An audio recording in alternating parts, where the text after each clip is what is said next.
Heroes and horses, outlaws and the great outdoors, sheriffs, showdowns, shootouts, jaw-breaking bar fights, jaw-dropping landscapes, and at the heart of it all, good guys taking on the baddies.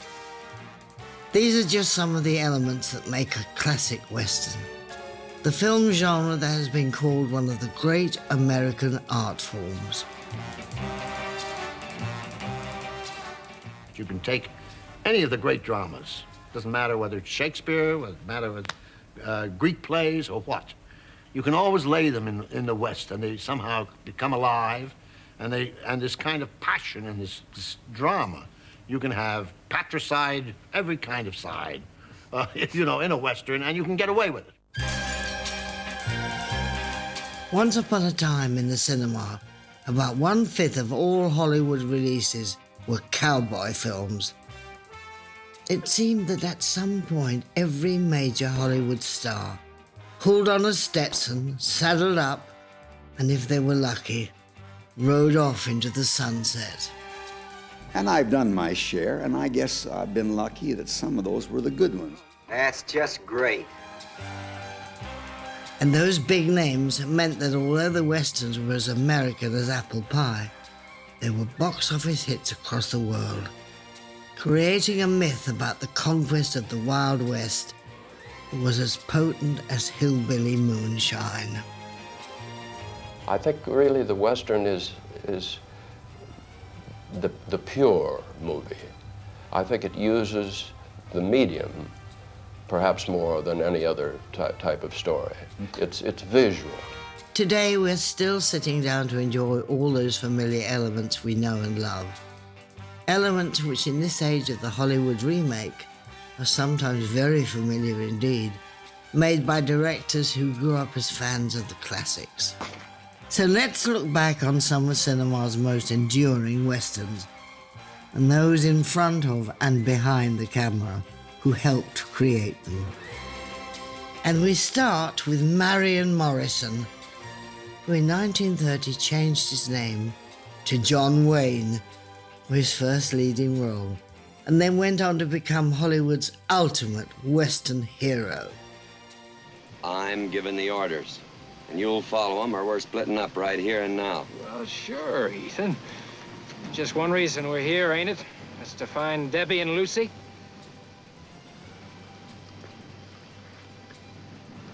If they're still alive. Wayne's big break came in John Ford's 1939 film Stagecoach. Over the next 40 years, he starred in dozens of Westerns, including classics like True Grit, The Searchers, and Rio Bravo. Why was it cowboy films in particular that interested you? Well, it wasn't a case of what it interested me. It was a case of that which I fit in best. I was of 6'4", which is a fairly tall man at the time in pictures, and all the leading ladies are small, so I, you know, you're all bent over like this with those leading ladies. So I fit the background of Westerns better. And in those days, they needed, you know, they didn't spend quite as much money on doubles and things as they do today, and they expected you to be rugged enough to do a little of this stuff. So I fit that category. So I guess that's why I got started in them. Have you seen any of the films you made, those early films? Have you seen any of them recently? I try not to see them. Stagecoach is always considered the turning point in your career. Yes, Why? it certainly was. Well, it was the first time that I was able to be a part of a picture in which the reaction became important. You know, they say action pictures and A pictures. But in these action pictures that we made earlier, you had to explain the story, tell where you were going, explain, you know, the heavies are going to Oshkosh, so we'll cut across Red Gulch and meet them ahead of time. Then you'd ride out and you'd say, well, this is Red Gulch, and then they'd say, oh, there they come now. And you never had a reaction to any situation. It was just all action, and nobody has a chance to get much of their personality into a picture under those conditions. But in Stagecoach, the story was told with a camera rather than by the mouthing of the leading man. You must be offered a lot of parts. What determines you in choosing a particular one? Personal story, as a rule.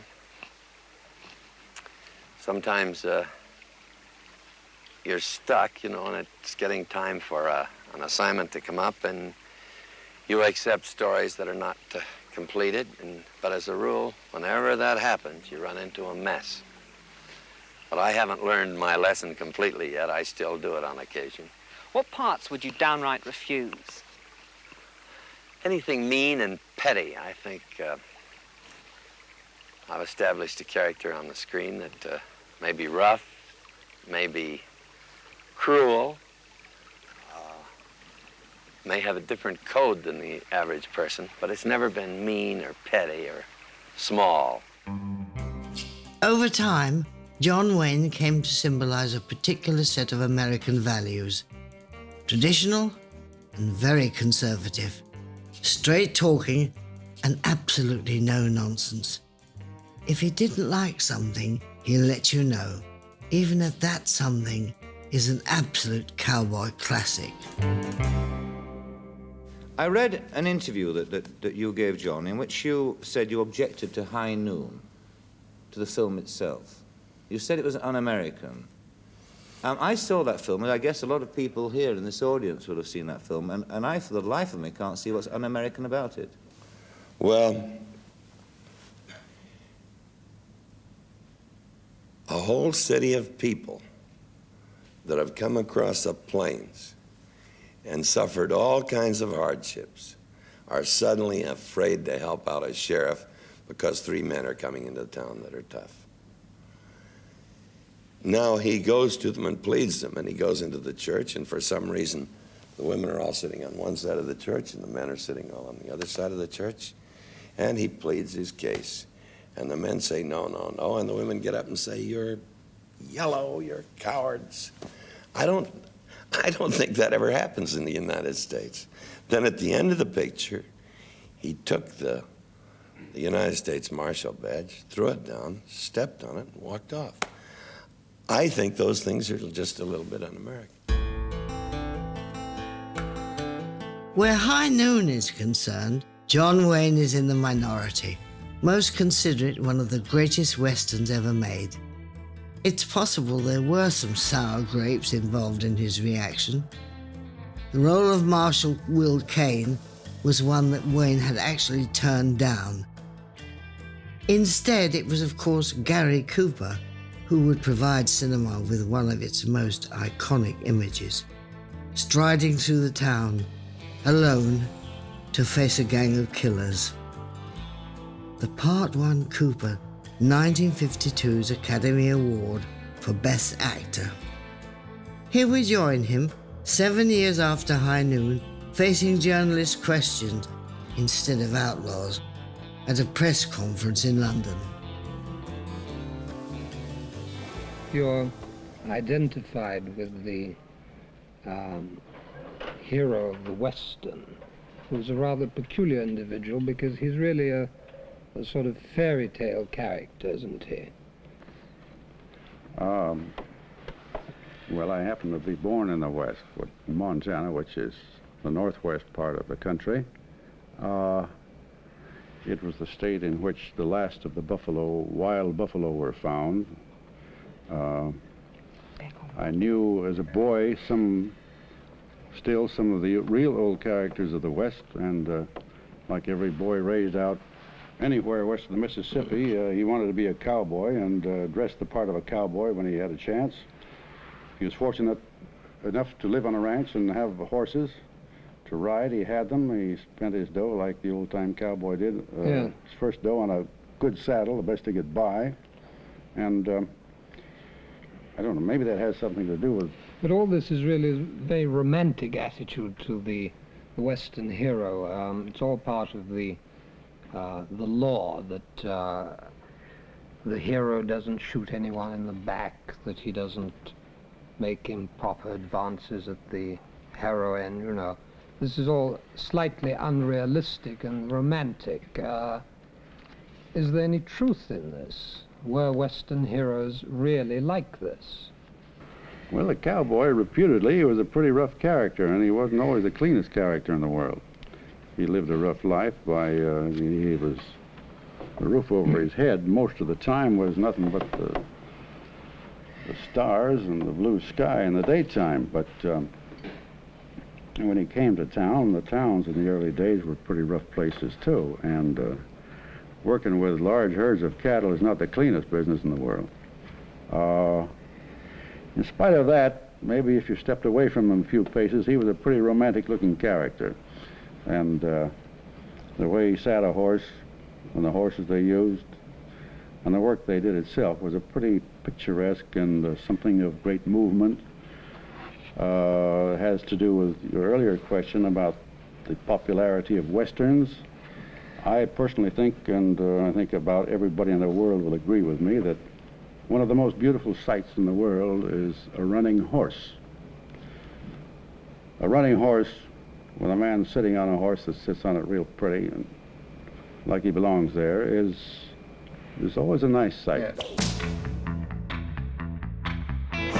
Ah, yes.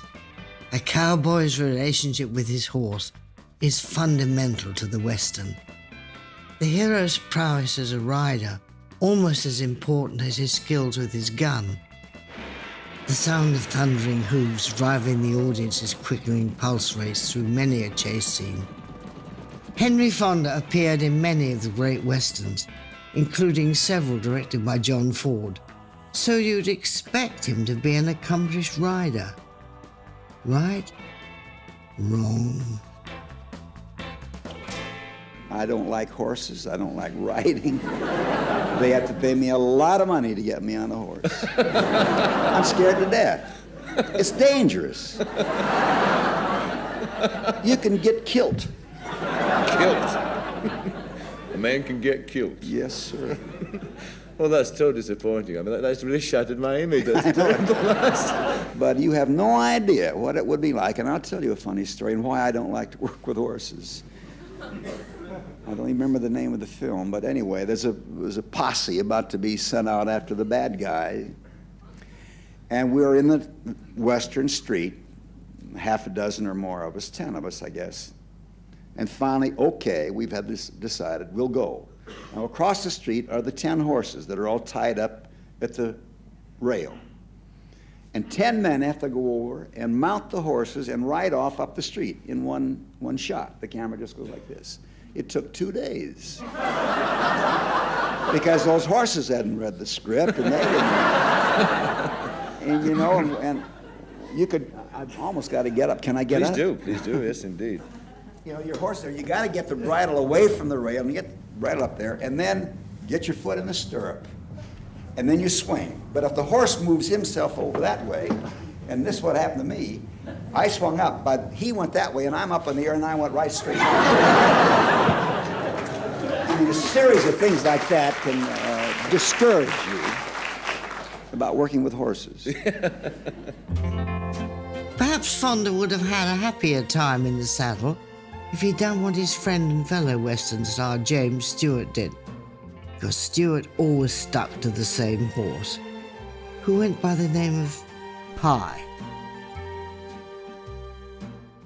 But it was a great relationship.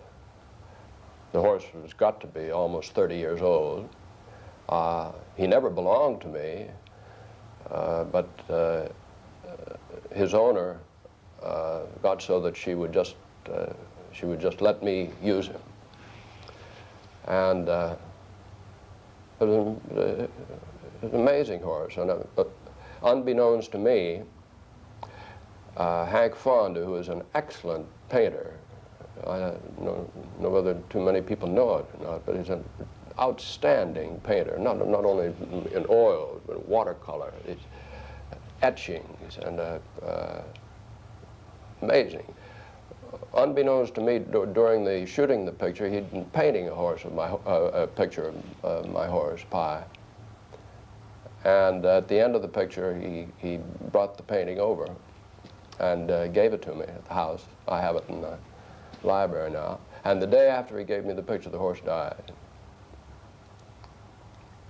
But it was an amazing horse, but he did startling things. He wasn't a trick horse, but he would, as far as he seemed to know when the camera started to go.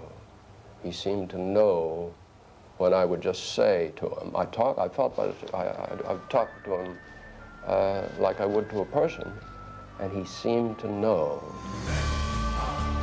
Despite being a star since the 1930s, James Stewart didn't really embrace the Western until the 1950s, giving his career a shot in the arm by teaming up with the director Anthony Mann for a run of films that are now considered classics. You've made a good many Westerns, the goodies and the baddies, obviously, but also a kind of grassroots belief in the American heritage. Do you see those Westerns as a kind of reflection of the American spirit? I think so.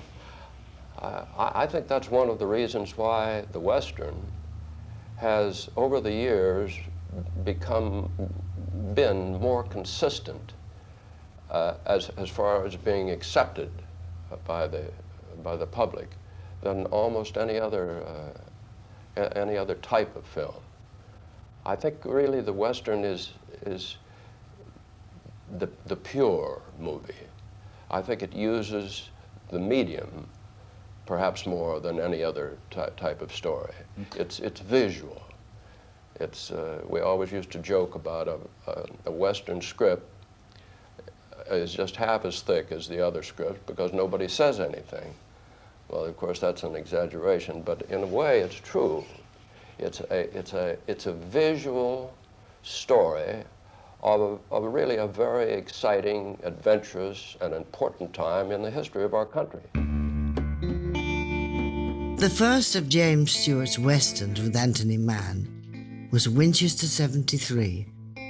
It helped to change both perceptions of heroism and Stewart's image by casting him against time as a complex character driven by violent impulses. He was a man who could kill his own brother, so therefore he was not really a hero. I mean, after all, in Winchester 73, he went out to destroy the man who killed his father, and it happened to be his brother, so he killed his brother. This is as powerful a kind of a strong yarn as you can tell.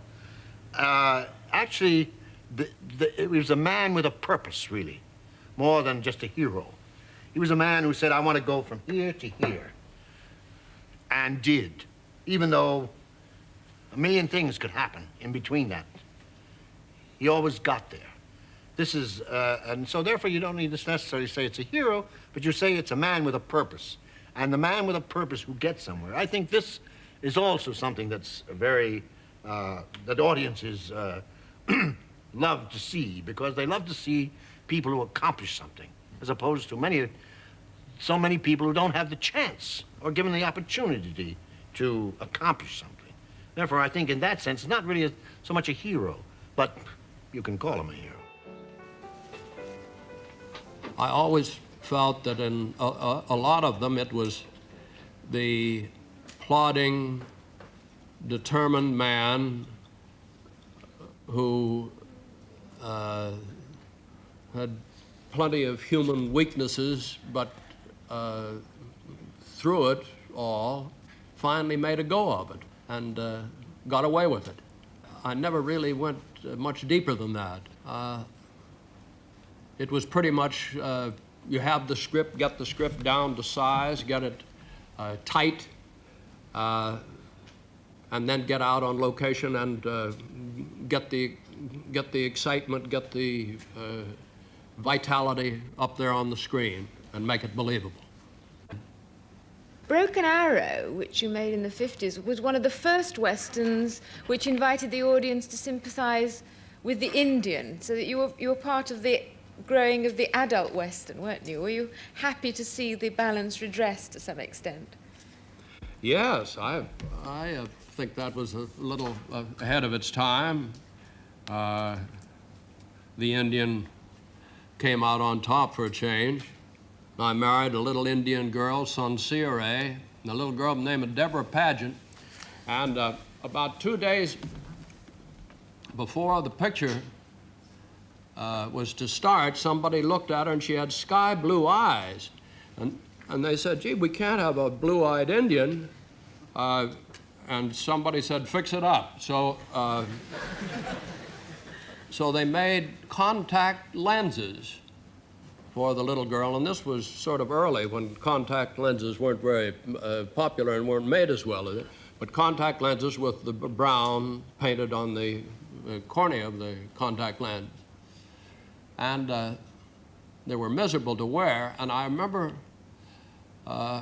we did it up in Arizona, and I was playing a love scene beside a beautiful stream outside of Sedona, Arizona, beautiful country. And I looked down into Sincere's eyes, and she had 3 eyes. The poor thing, the one contact lens had slipped, so she had a half moon of brown and a little other half moon of blue up, and so everything closed down for a couple of hours. Broken Arrow came out in 1950 and is considered the first major Western to treat Native Americans sympathetically. It won a special Golden Globe Award for promoting international understanding. As America's civil rights movement gathered momentum, the Western's portrayal of Native Americans as savage stereotypes seemed increasingly out of step with the changing times. And that's a view echoed here by Shane star Jack Palance. If you went to the films as a kid, the moment you saw an Indian, you knew this was bad. You knew that something terrible was going to happen. This was evil. No, it wasn't evil, it was bull. And so an awful lot of kids grew up actually liking the bad man who was supposed to be the Indian and hoping that the son of a gun would win. But he didn't. I think it would have been nice if one of them had blasted John Wayne out of his saddle, or Cooper or Ladd. Because there was never an Indian who could beat any one of those. There was never an Indian who was portrayed as though he were of the human race, really, rather than the Indian race, and the Indian race was always set apart. The 60s weren't just about changing attitudes, changing faces too. The Western had dominated American cinema for years, and the genre's biggest names were approaching old-timer status. It was time for some new stars to emerge, and one picture in particular provided several of them. Based on the highly regarded Japanese film, Seven Samurai, The Magnificent Seven involved Yul Brynner putting together a film in the same way that his character assembled the defenders of a Mexican village. One evening I went to see Kurosawa's Seven Samurai. A very extraordinary film, a remarkable film. And I was absolutely carried away by it. I felt that it was one of the great Westerns of all time, only it was made by the Japanese, in the Japanese idiom. But the form and the whole design of it was an ideal Western. So I got home and called my lawyer in Tokyo, who's a great friend of mine. With the difference of time, it was just right. I caught him in his office, and I asked him to buy all the rights to the Seven Samurai. When I woke up the next morning, I had a cable confirming that I had acquired all the rights and they were all mine. And of course, it was all done with the idea of making the Magnificent Seven out of it. Starring alongside Brynner, Steve McQueen, Charles Bronson, and the rest, was the always charismatic James Coburn, whose character, Brit, never missed his target. That was the greatest shot I've ever seen. Worst. Was aiming at the horse.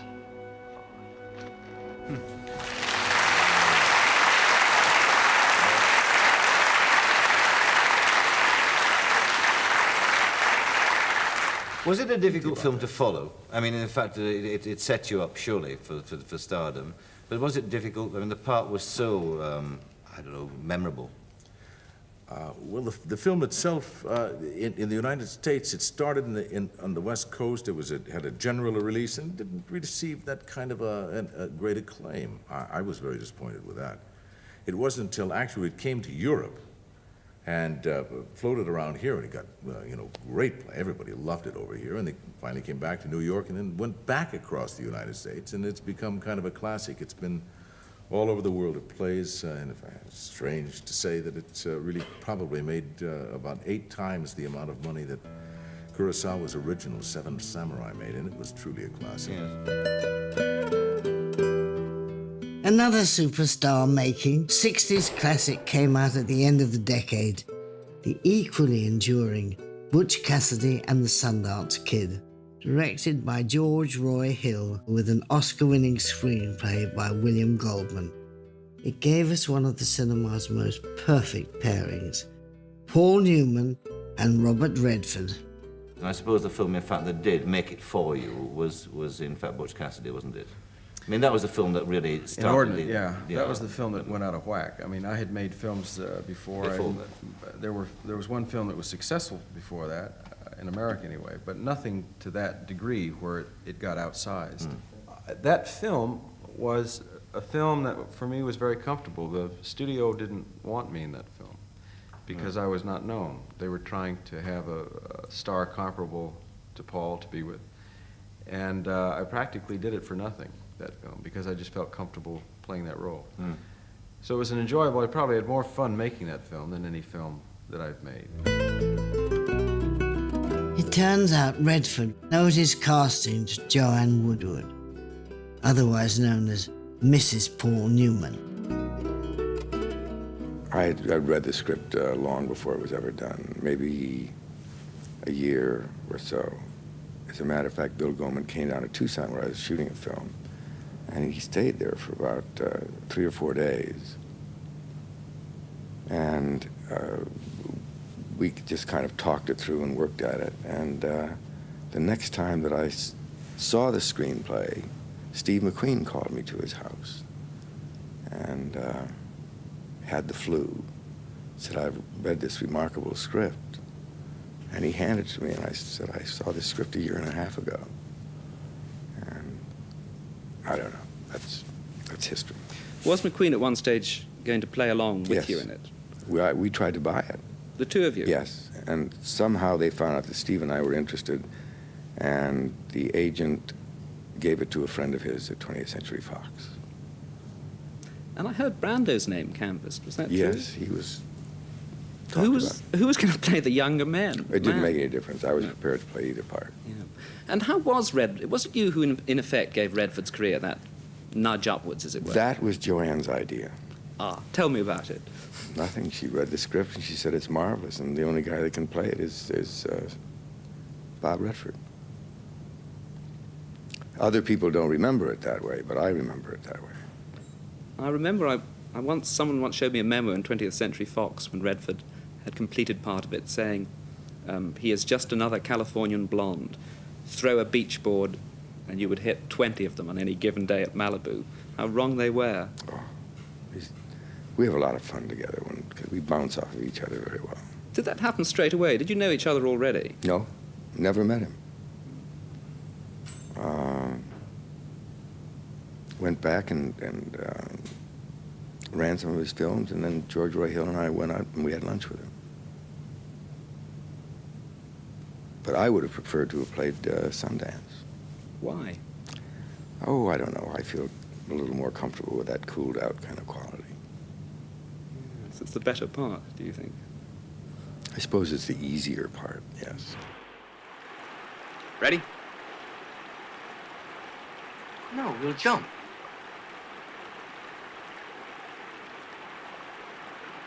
Like hell we will.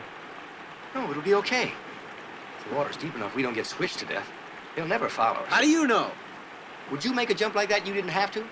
I have to, and I'm not gonna. Well, we got to, otherwise we're dead. They're just gonna have to go back down the same way they come. Come on. Just one clear shot, that's all I want. Come on. We got to. Nope. Get away from me. Why? I want to fight them. They'll kill us. Maybe. You want to die? Do you? All right. I'll jump first. No. Then you jump first. No, I said. What's the matter with you? I can't swim.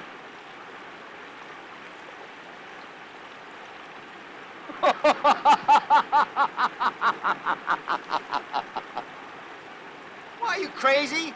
The fall will probably kill you.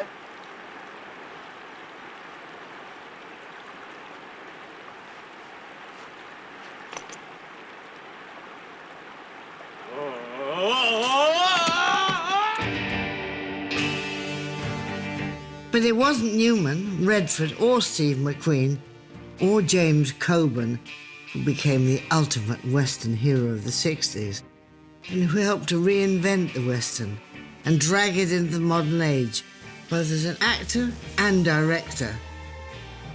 We started with John Wayne, one of the first great Western stars, and we end with the man who may be the last great Western star, Clint Eastwood. Eastwood was best known for the TV series Rawhide, when in 1964 he took a leap into the unknown. He swapped canned beef and beans for spaghetti, teaming up with Italian director Sergio Leone for A Fistful of Dollars, a remake of the Japanese film Yojimbo, but with samurai swords replaced by six-shooters.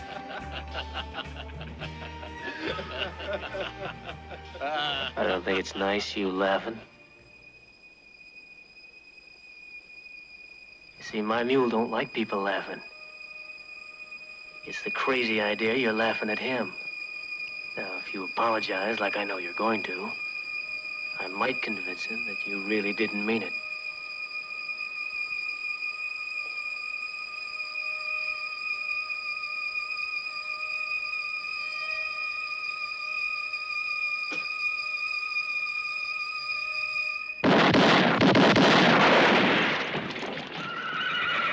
I was doing Rawhide, and I was coming to a hiatus. I took 3 months off, usually around February, March, and April of every year.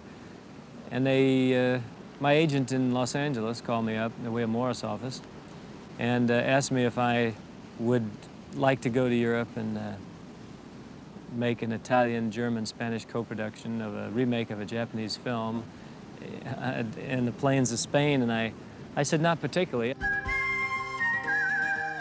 Leone had wanted James Coburn, but Clint was cheaper.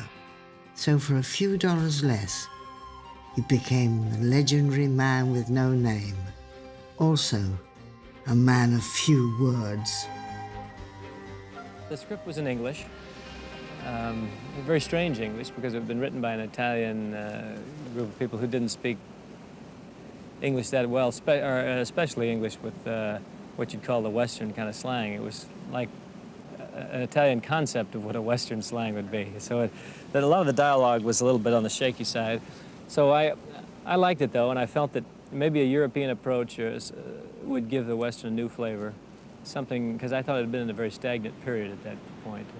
The part wasn't as spare as that in the script, but to me, the more the character would get into expository scenes and start explaining things, the more it would dissipate the mystery of the character or the strength of the character.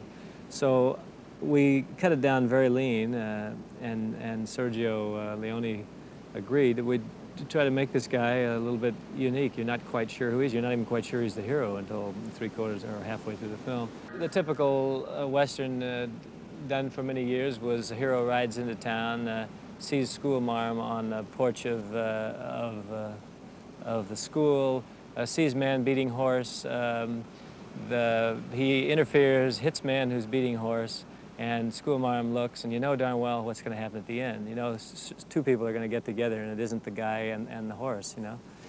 So that's kind of your typical Western story. This one, man rides in on a 35-year-old horse, very shabby looking. He sees man kicking kid. Sees woman obviously in a distraught position at the house, obviously a prisoner of sorts, and he turns and rides off. I mean, it isn't it? Later on, he helps that woman and kid out, but right away you say, now wait a minute, this has got to be something strange. This can't be the hero. He doesn't have a white hat and he's not doing the normal things. To me, this is what made it interesting, is you couldn't predict the end of the film, and but in some of the positions we were getting into for years, you could pretty well predict the story. Clint's ice-cool stillness, Leone's stunning visuals, and the music of Ennio Morricone worked together like alchemy, giving an audience something they'd never seen before, something they'd never forget. And with the sequels, for a few dollars more, and The Good, the Bad and the Ugly, Eastwood became an international superstar. He would turn down offers to make more spaghetti films, but didn't abandon the genre, directing and starring in two of the most important westerns of the 1970s, High Plains Drifter and The Outlaw Josie Wales. I'm an Indian, all right. But here in the nation, they call us the civilized tribe. They call us civilized because we're easy to sneak up on. Acting, directing at the same time, there is a technique to it. It's a little bit difficult. You get used to it after a while. I guess I'm kind of used to it. I think I've done some of my best work, actually, when I've worked for myself as a director. But on the other hand, I might have missed something along the way that would have been better if it had a more objective set of eyes. You never really know those things until you kind of give it a shot. I'll be down here right next to the handheld guy, and I'll be in the shot. I've found that in order to really get people to act well, you have to be the most relaxed. I need a belt gun too. And the director has to set that tone. If the director doesn't set that tone, then everything else is built on chaos. And it isn't fun.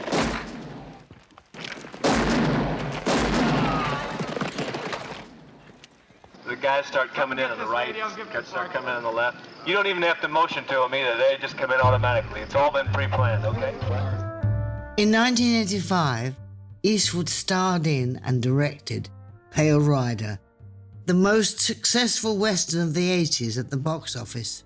In 1990, Kevin Costner released the hugely successful Dances with Wolves, which looked hard to beat in terms of critical acclaim. But 2 years later, Eastwood took back the crown with possibly his greatest triumph. The film Unforgiven took a harsh look at the role of the gunslinger during the taming of the Wild West and examined the ugly effects of the sort of violence Clint had been serving up since that first collaboration with Sergio Leone. I didn't think Unforgiven would be commercial. Thought it was maybe too intelligent to really do well. I was playing a guy who's a pig farmer and trying to eke out a living that wasn't really working for him. And my character was not a guy who was the romantic hero. He couldn't get on his horse, he was rusty with the thing, the little comic elements there.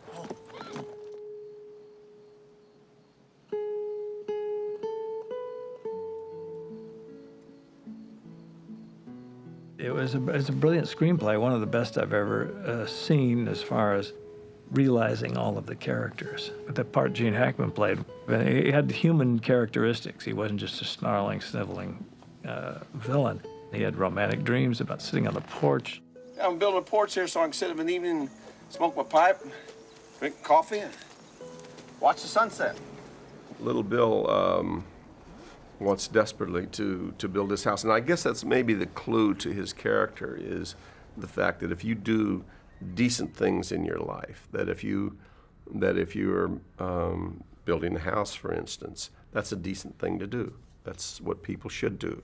That anything else that you do should be okay. But that's what makes him an interesting character, is that kind of mean devil. Now, little Bill, you will leave me at the mercy of my enemies. Seeing himself as a decent, law-abiding citizen. Enemies, Bob? You been talking about the Queen again? On Independence Day? Well, ain't you gonna shoot? I thought it was timely in the violence of the world. It's not beautiful, it's not romanticized, and it's been romanticized. And I've been right in there romanticizing myself throughout my lifetime, but this script allowed me to present exactly how I would feel about it.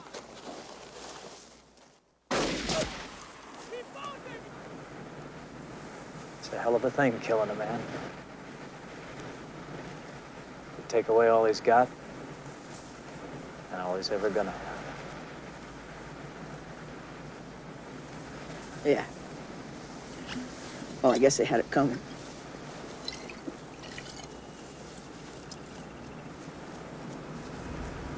We all have it coming, kid. Unforgiven won Eastwood the Oscars for Best Picture and Director of that year's Academy Awards. At the time, he said it was to be his last ever Western, as he didn't want to repeat himself. But even if he stays true to his word and never saddles up again, the debt owed to him by the directors still making Westerns now is clear. The Man with No Name may have done an awful lot of killing, but nobody did more over the last 50 years to keep the great American cowboy film alive and kicking today. Cowboy dreams.